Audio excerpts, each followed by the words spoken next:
Hello hi नमस्कार, मेरा नाम है प्रिया और आप देख रहे हैं हेल्थ 9।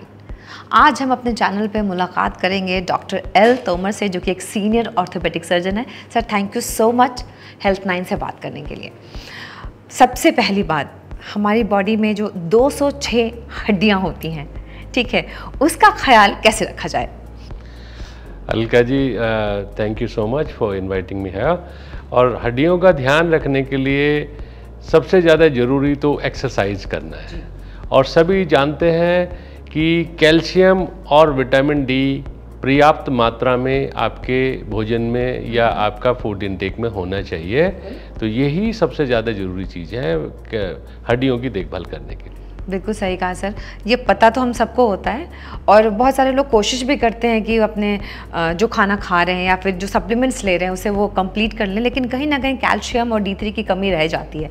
अक्सर हमने देखा है कि जब टेस्ट कराया जाता है तो बाकी सब कुछ हो सकता है नॉर्मल आए टेस्ट के रिपोर्ट में, लेकिन D3 हमेशा कम क्यों रह जाता है, खासतौर से इंडियंस में?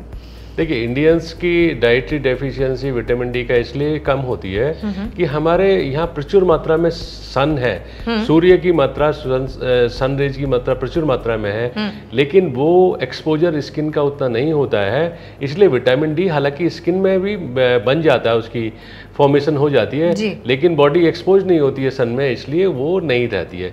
नंबर 2, हमारा जो डाइटरी डेफिशिएंसीज है, जो मेन हमारा जो सोर्स है विटामिन डी का और कैल्शियम का, वो मिल्क है। सो मिल्क अवेलेबल नहीं होता है, तो ये डाइटरी डेफिशिएंसी होती है। और हमारा वेजिटेरियन फूड में उतना कैल्शियम और विटामिन डी का पूर्ति नहीं हो पाती है, इसलिए विटामिन डी की डेफिशिएंसी रहती है। सन प्रचुर मात्रा में होने के बावजूद भी ये हमारा दुर्भाग्य है कि हम इंडियंस में विटामिन डी की डेफिशिएंसी बहुत ज़्यादा पाई जाती है। बिल्कुल सही सर, पर एक सवाल यहाँ से भी निकल के आता है कि सन एक्चुअली बहुत ज़्यादा होता है हमारे पास, ठीक है, लेकिन प्रॉब्लम ये है कि एक तो सन टैनिंग प्लस सन की एक्सपोजर से बहुत सारी और बीमारियां हो जाती हैं। तो हम ऐसा कैसे कर सकते हैं कि हम सन में जाएं भी, ताकि विटामिन D3 की जो मात्रा है वो हमें अच्छी तरीके से मिल जाए और साथ में हमें कोई और नुकसान ना पहुंचे हमारी स्किन को खास तौर से? बिल्कुल सही कहा अलका जी आपने। अल्ट्रा वायलेट रेज होती हैं सन में, जो कि नुकसान भी पहुंचा सकती हैं, हीट स्ट्रोक भी हो सकते हैं। तो उसके लिए ज़रूरी सिर्फ ये है कि आपका जब भी सन में बैठे तो अर्ली मॉर्निंग वाला जो सन का जो एक्सपोजर है वो बेटर रहता है। और अगर हफ्ते में अगर हम 3 बार भी आधे घंटे के लिए भी सन का एक्सपोजर अर्ली मॉर्निंग में कर लेते हैं, वो उतना नुकसानदायक भी नहीं है। और उसमें बॉडी एक्सपोज होनी चाहिए, स्किन एक्सपोज होनी चाहिए सन में, तो वही सफिशिएंट होता है। तो बिल्कुल आपने सही कहा, अगर early morning half an hour alternate days पे भी कर लेते हैं तो वो हमारी विटामिन डी की मात्रा को पूरा करने में हेल्पफुल हो सकता है। ये तो बहुत अच्छी बात बताई सर। आप सुबह सुबह उठ के अब आप धूप में थोड़ा सा बैठ सकते हैं, पता है बहुत गर्मी है, लेकिन अब हड्डियों के लिए इतना तो करना बनता है ना। सर, आपने दूसरी बात बोली और मैं डर गई। आपने बोला जो नॉन वेजिटेरियंस हैं उनको तो फिर भी कैल्शियम और D3 मिल जाता है, मेरे जैसे जो वेजिटेरियंस हैं उनका क्या?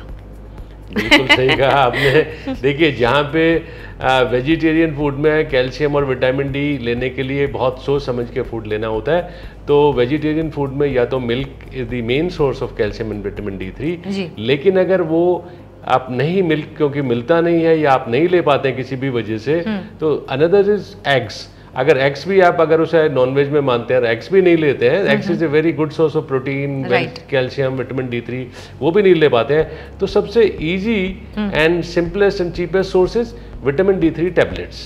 दे are easily available and very easy to take. So अगर ऐसा है तो आप अपनी डाइट में विटामिन D3 की टैबलेट्स वीकली शामिल कर सकते हैं, या कैल्शियम टैबलेट भी शामिल कर सकते हैं, वो भी पूर्ति करने में बहुत सहायक होता है। बिल्कुल सही कहा सर। तो रोज़ खाएं अंडे, संडे हो या मंडे, तो हमेशा हमने बचपन से सुना है, अब इस बात को मानना भी पड़ेगा। सर, कैल्शियम और D3 की आपने बात की, तो क्या हर इंसान को उतने ही कैल्शियम और D3 की ज़रूरत होती है, मतलब सेम लेवल की, या फिर जैसे कुछ लोग जिम जाते हैं उनको क्या ज़्यादा ज़रूरत होती है, या फिर एज के हिसाब से होता है, या मेल और फीमेल के हिसाब से अगर हम बाइफरकेट करें तो उनको अलग अलग मात्रा की ज़रूरत पड़ती है इसकी? बिल्कुल सही कहा, अलग अलग मात्रा की ज़रूरत पड़ती है। आपकी बॉडी का साइज क्या है, आपका वेट कितना है, आपकी एज क्या है, उस हिसाब से जरूरत पड़ती है। जैसे बच्चे में हालांकि अगर आप देखें साइज के हिसाब से कम जरूरत होती है, लेकिन ग्रोइंग चाइल्ड में कैल्शियम और विटामिन डी की रिक्वायरमेंट बहुत हाई होती है, तो उन्हें ज़्यादा मात्रा में देना पड़ता है। दूसरा, जो लोग एक्सरसाइज ज़्यादा कर रहे हैं, मसल बिल्डिंग ज़्यादा कर रहे हैं, नेचुरली उनका रिक्वायरमेंट ज़्यादा होगा। फीमेल्स में रिक्वायरमेंट ज़्यादा होती है बिकॉज ऑफ मंथली लॉसेज हैं, तो नेचुरली उन्हें रिप्लेनिश करने के लिए कैल्शियम और विटामिन डी की मात्रा, आयरन की मात्रा भी चाहिए होती है, जरूरी होती है।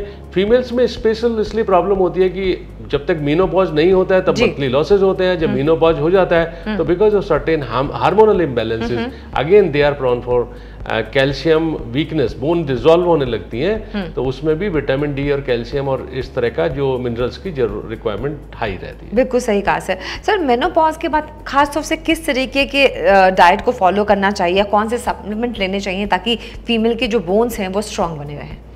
देखिए, मेनोपॉज के बाद जो फीमेल्स में कुछ इस तरीके का वो होता है, मेटाबॉलिक प्रोसेस होता है कि नॉर्मल फीमेल्स में भी 3 to 5% बोन लॉस होता है पर ईयर जी। अगर they are suffering with other problems जैसे कि थायराइड है या डायबिटीज है या कुछ और हार्मोनल इश्यूज हैं, तो it may be to the tune of around 10% per year.